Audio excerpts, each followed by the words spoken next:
Welcome once again to our weekly coaches show. Coach Damon Floyd joining us here again. Our coach show always brought to you by Lost Margaritas on 25th Street. Go out there and see them before the game, after the game, or whenever, and have a good Mexican meal if you like that. And man, it's nothing better than Lost Margaritas.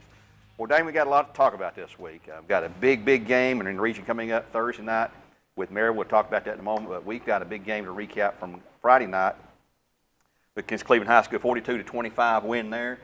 And the guys that don't get talked about enough, I think, our offensive line were absolutely blowing holes. And I want to mention them: Captain Bennett Burris, Gabe Campbell, Caden Moore, Brady Morgan, Tucker Bashears, and Carter Howard are tied in, and also the backups: Braden Owens, Alex Dayton, and Tyler Moore. And Blake Gideon, Buck Watson, your offensive line coaches, man, they just don't get enough credit. But you saw the effects of what they did and how those players played Friday night. And I thought it was amazing because Cleveland had no answer for them. We didn't have to go past the game because we could run the ball all night long. Well, we felt like coming into the season, those guys need a little time to gel, but we felt like that could end up being a strong suit for us. And it's funny because everybody talked about we lost 4 offensive linemen that were starters last year that were seniors that had really good careers. 2 of them are playing in college, and everybody thought it was going to be a weak spot. And we saw what was coming, and we knew the potential we had. And obviously we have a stable of running backs right now, and Jackson Wilson, I think, will be back this week. And, the way Javon's running the ball, I mean, he's always been able to outrun people, but now he sees a little hole in between the tackles, which our offense line's, doing a good job of opening them up, and he is hitting it, and he's breaking tackles. Riley Harmon, he's a good little mix-up. He's got better speed than people think, but our offensive line deserves a lot of credit. Coach Watson and Coach Gideon, they work really hard on getting those guys ready. And, if you ask any of our offensive linemen, they probably don't like Coach Gideon too much. But, and I say that in a joking manner, but I also say it because I've seen it. And when the players are here, he's hard on them. He's hard on them. But I've also seen him come back and tell them how much he loves them and how much he appreciates, and they don't want another offensive line coach. They understand what he's doing, and obviously through the years his philosophy and his coaching has worked. Well, it's obvious the results were there Friday night. They kept blasting hole after hole in the Cleveland defensive line. 377 yards rushing on 48 carries. That's about 8 yards per carry. Man, if you can do that all night long, you're going to be successful. You're going to score some points. You're going to move the chains, as they say. And again, no turnovers this week. So that's since week 2, we've had 2 turnovers in 6 games. Knock on wood. Yes. I apologize if I messed things up, but that's got to be phenomenal when you consider that Aiden McCleary was thrown in there unknowingly in the first game of the year, and he has really come on. And I can't talk about him, brag about him enough. 58 of 86 for 68%, 845 yards, 8 touchdowns, no interceptions, and just smooth operator as far as leading that team. But he's got a lot of support, and he'll be the first to tell you that. He's surrounded by a great line that protects him and gives him time to figure out what to do. And he can flat run when he has to. He is fast himself. Well, we've had confidence in Aiden, and we knew after Javen was done, hopefully Javen finished his senior year, but that's okay. Aiden stepped in and done his job. And if anybody knows Aiden, he's even keel. He doesn't get too high, doesn't get too low. He's very coachable. He's very athletic, like we talked about, deceiving speed, but he's a leader. He's a leader. He leads with his actions. He may not say a whole lot, but our kids they know who they're behind now. And Aiden's the leader of the offense, and they're going to rally behind him, and they're going to fight for him. And I got to say that about our whole team. They're fighting for each other right now. And that's what I'm most proud of this team is they're sticking together. And, everything's not going to go our way, and we have bad things happen, and they just stick together. And Aiden's done a good job. One of the things we talk about at practice, we talk about keys to the game, and one of those is protect the ball. And he's done that so far. We've got to continue to do that. A punt. Our offensive philosophy is actually, and this is the first thing we tell every team every year, our offensive philosophy is to end every possession with a kick. Hopefully it's an extra point. Mm-hmm. If it's a field goal, that's a good thing, but a punt's not a bad thing. Right. You can flip field position. So we just got to continue to do those things. And Braden Clark, he averaged almost 40 yards per kick Friday night, and that can flip the field, so to speak. We didn't have to flip it a whole lot, but he's consistent and done well. And the long snapper, I'm trying to think of the long snapper's name. Well, we got 2, Camden Creighton and Wayne Dayton. They both, depend on Camden. He's starting linebacker. So if he needs a little rest, then we'll go with Wayne. So they come in done well. And let's talk about Javon Burke, starter in the defensive backfield, and not really looked at as so much as a running back at that time. And an injury that Javen puts him in a position where we need him in the backfield. So that pulls him out of the defensive backfield. Aiden McCleary becomes quarterback, so that sort of pulls him out of the defensive backfield too. But Javon with 237 yards, 2 touchdowns, and an interception on Friday night. Man, and he's playing special teams. Yes. I mean, what more can he do? Anybody knows Javon, he does not get tired. He has got plenty of energy. And we've played him on and off on defense this year, try to keep him rested for offense because obviously not only does he rush the ball, but he also lines up a receiver and has had success there. So he's a kid you can move all around. He does kick return. He does punt return. But Friday, he wanted to make sure he played defense. And he played most of the snaps. Him and Cannon Hall kind of rotated in there a little bit and when we needed them. And those two guys are competitors. And, I'm happy for Javon because if we're all being honest, he's been overshadowed by Javen, and rightfully so. Javen's such a good athlete, and he deserves everything that he gets. Javon ain't bad.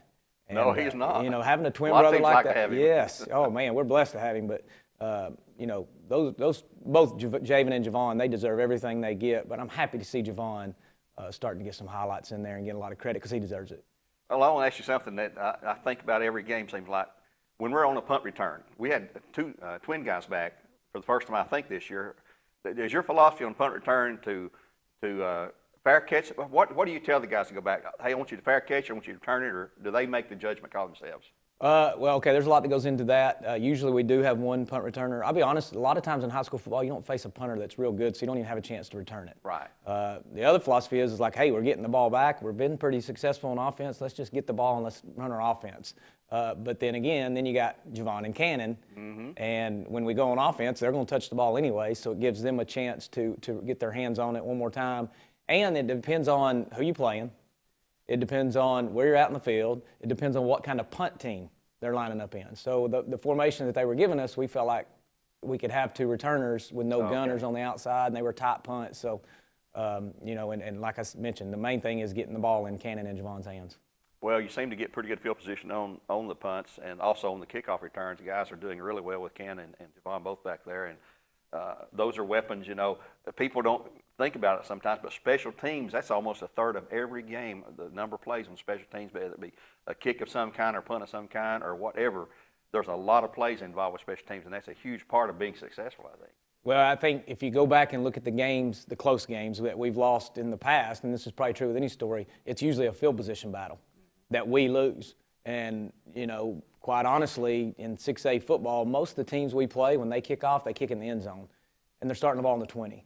There's been so many years we haven't been able to kick it in the end zone on our kickoff, and our kickoff coverage hasn't been great, and they start at the 40 or so, and that's just a big advantage over the course of a season or over the course of a game. But right now we're not kicking the end zone, but our kickoff coverage is doing really good. Coach Dills is doing a really good job of making sure that they're motivated on running down there and making a tackle. But the biggest thing is the kids we have on kickoff, they want to run down there and they want contact.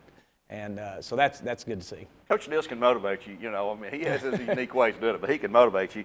And speaking of special teams too, Grant Haney, 6 out of 6, perfect night on PATs, and that's another little weapon there that some schools don't have a single kicker. Now you've got 2 or 3 guys out there, and they're all young right now. Well, they're all sophomores. We actually have 5 of them, and they're all sophomores. That's the bad thing. They're all the same class, but we have very good competition in practice. And somebody's asked me earlier, like, how do you decide who to go with? Well, to be honest, Rojas, he's been hurt. His hip's he's just giving him problems, and it seems as soon as he starts kicking again, then he has the problem again. So we just said, let's give him some time off. We knew Grant could do it. We've had Ortiz go in, who kicked against Heritage, I believe, kicked the whole game against Heritage.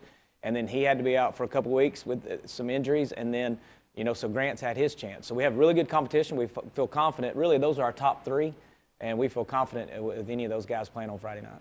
Well, we've talked about a lot of offense and special teams and stuff like that. Let's talk about your defense. My goodness, Friday night, they were in the backfield as much as Cleveland High School seemed to be. And Cleveland, one of the Cleveland supporters said they thought they counted 9 sacks on the Cleveland side of it, and I don't think we counted 9 that way. We had several tackles for loss and several sacks. And Camden Creighton continues to lead. He had 2 sacks, 2 TFLs, tackles for loss as well. And Isaiah Arnold had a sack and a tackle for loss. And you got 2 freshmen, Tito Williams, Marcus Gorey, who had 10 tackles among them. And you're talking about a young defense. Now, that'll burn you sometimes, but being young and freshman, and that happened a little bit Friday night. But your defense has really played well. And we were in the backfield when their quarterback was still backpedaling, trying to get set for a pass, and he was going down before he could even catch his breath. Yeah, well, first of all, you got to give credit to the players. They played with tremendous effort, and their attitude was, I'm not going to get blocked. The second thing is, it was a couple blitzes we held that we felt like could be effective that nobody's really seen this year. and give credit to the effort those guys like Cameron Creighton, all three, C.J. Hardy, Isaiah Arnold, Josh Helsden, and Davian Richards. Those three guys up front are taking up some blockers, and our linebackers are running free. The frustrating thing is the sacks we missed. Yeah, you missed a few, yeah. You know, you hate to harp on, because what you got to do, you want them to run full speed, but at some point, you know, you got to run and gather and get control of yourself so you don't miss. And we missed on a couple of those were the deep balls they completed. So the big thing is we were being aggressive, and we were putting them in long yardage situations. The unfortunate thing for us is the long yardage situations is what's killing us in the secondary. Yeah. I don't blame it on youth, because we tell Marcus and Tito, and it's not just Marcus and Tito. It's all of our guys that's playing in the secondary. They're not freshmen anymore, but it's really a communication thing. You know, sometimes we're getting lazy, and maybe we run too many coverages, but our whole game plan going into Friday was just don't get beat deep. Give them everything underneath, make them earn it, because you got Destin Thomas and Clay McGowan on the outside. They're going to hurt you. They're athletes. We understand that. Just make them earn it. And I think that was the frustrating part, obviously, is just giving up deep balls consistently throughout the year. But we're going to keep working, and we're going to get better at it, and hopefully by the playoff time we got it fixed, and that's going to make us that much better on defense. Well, they sure looked good Friday night. I want to mention, too, another defensive player, Gage Anderson. Yes. Pick 6. Yeah. And at that point in the game, Cleveland's still in the game. To me, now maybe you think differently, but that seemed to be the back-breaking play of the game for our defense, because when he took it in from 20 yards out or so, that put us up a couple scores, and that really, I think, crushed Cleveland's spirit as far as being able to come back, I think. I believe you're right. There was a couple times offensively we stalled inside the red zone, maybe inside the 5 twice. Missed a field goal, didn't get in on 4th down. So, yeah, those things were frustrating. So it was good to see Gage get that. Now, you talk about the freshmen, Marcus and Tito, but the sophomore outside linebackers, Gage Anderson and Knox Watson, are playing unbelievable. Yeah. Now, Knox, his name's called a lot. You're talking about two tough kids that are physical. They love contact. So, you know, Finn Martin, he's another one, Finn Mertens, I'm sorry, that he's just a sophomore that plays a lot of corner for us. So, it's really gelling. Then you take Camden Creighton and Ken Super and C.J. Hardy, 3 seniors that are the leaders of our defense emotionally, physically, mentally, and I really like I mentioned earlier how we're fighting for each other, and this defense has a chance to really be one of the best defenses we've ever had if we can start doing our job on a consistent basis, such as not giving up the deep ball. We're going to take a break right here on the Damon Floyd Coaches Show. When we come back, we're going to talk about this upcoming opponent Thursday night, not Friday, but Thursday. None other than Maryville Rebels, defending state champions once again, as they come to Braden Central, and we'll be hosting them Thursday night. A 7 o'clock kickoff there, folks. We'll be back after this word.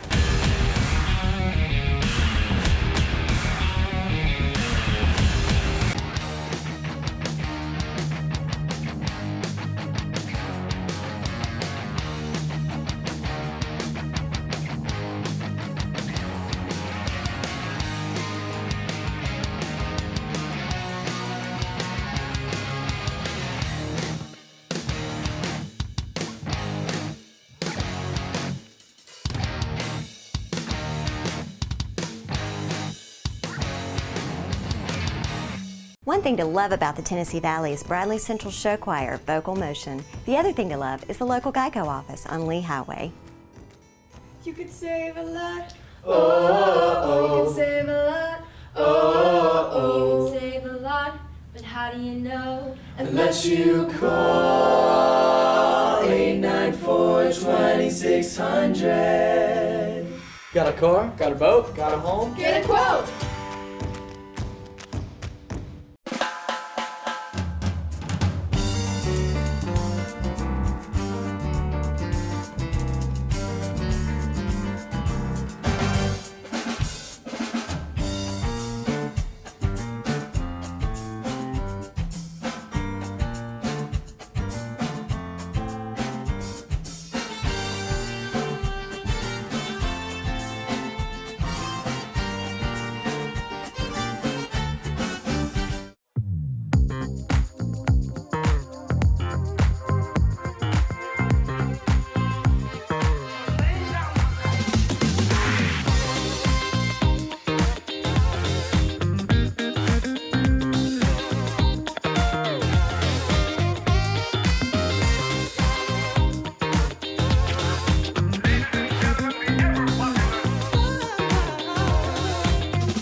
Back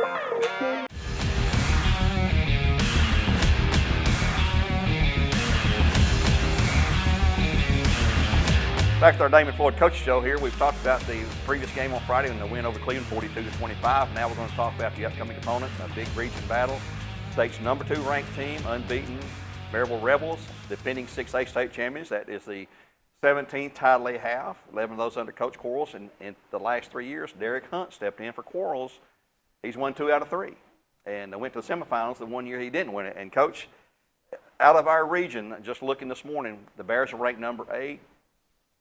Maryville's number 2, McMinn's number 4. 3 of our teams in our region are ranked in the top 10 in the state. There's no other region anywhere close to that. Plus, Farragut's number 10. That's 3 teams that you're going to play that's going to be in the top 10. It's a challenge every single week. I don't care who we're playing.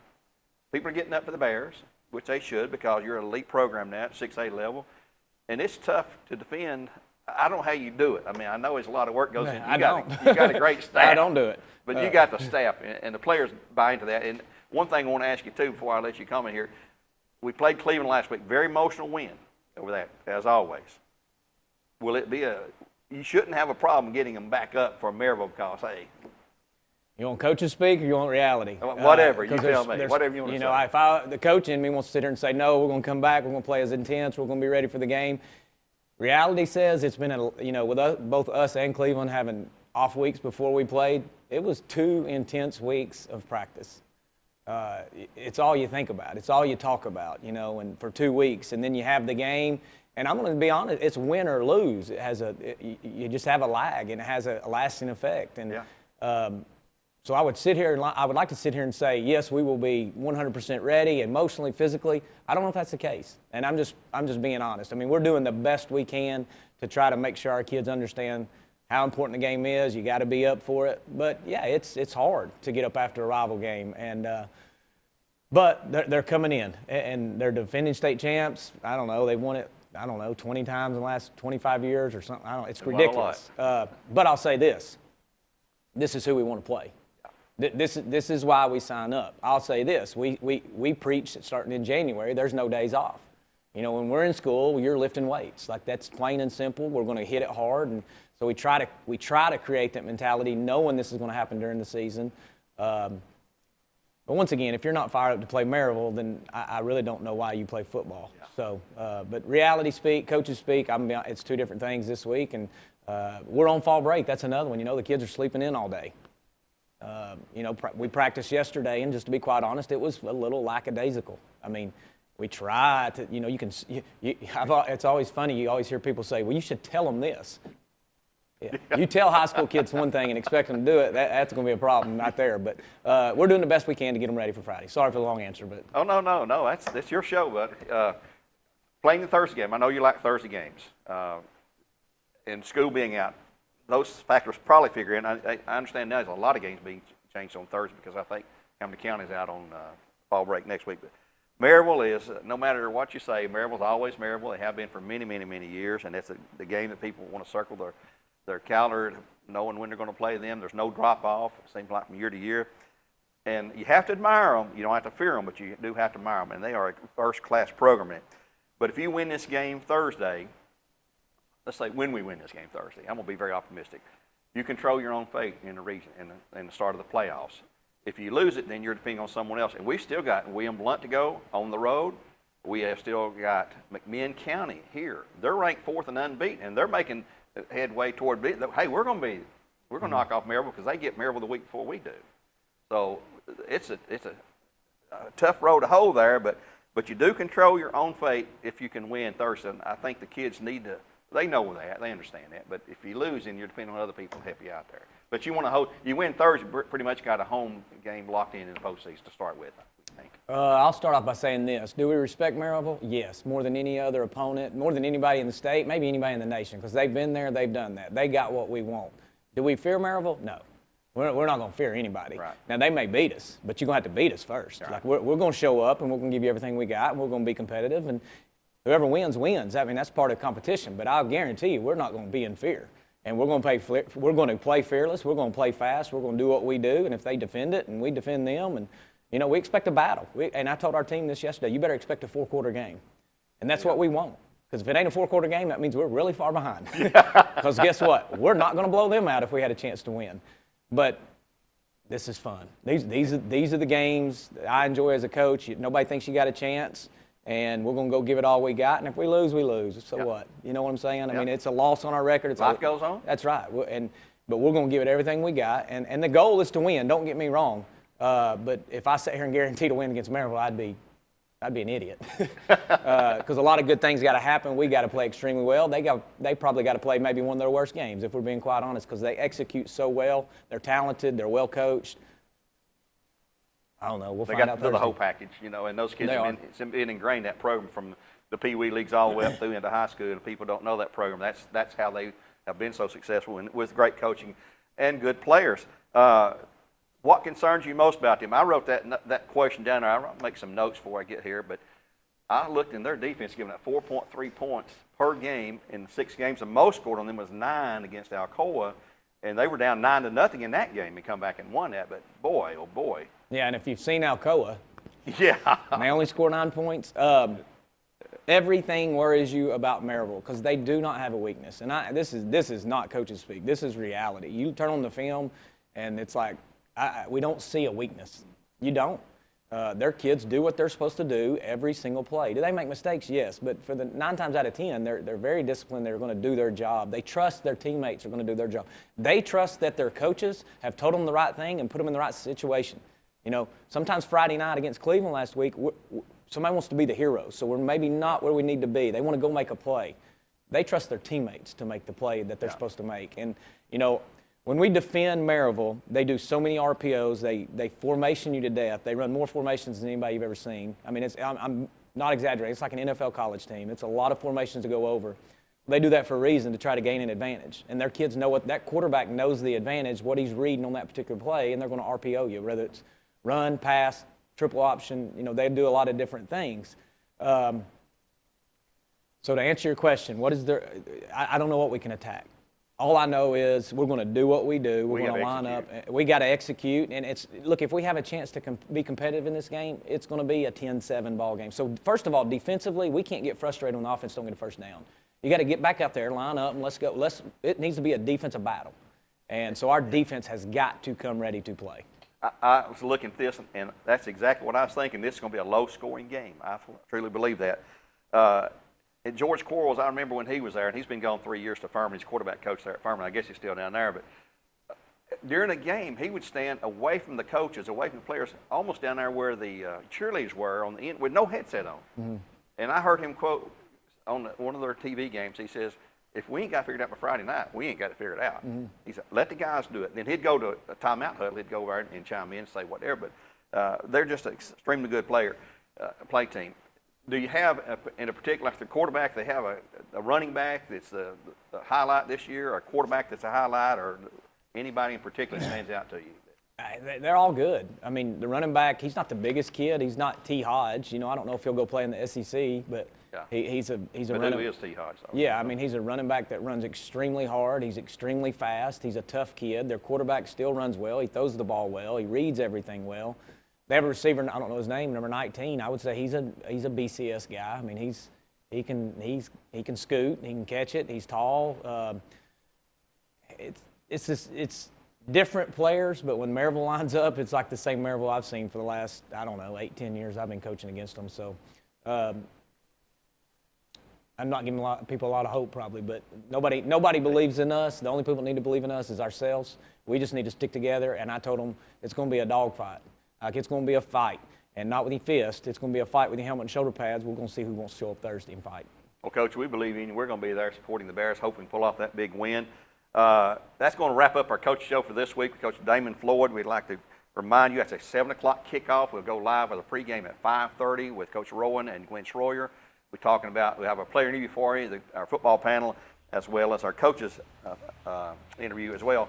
Our tailgate party this week will be at Stadium Barbecue beginning at 5:30 right there, just a couple of blocks of school. So run by there, grab your food, bring it on over here.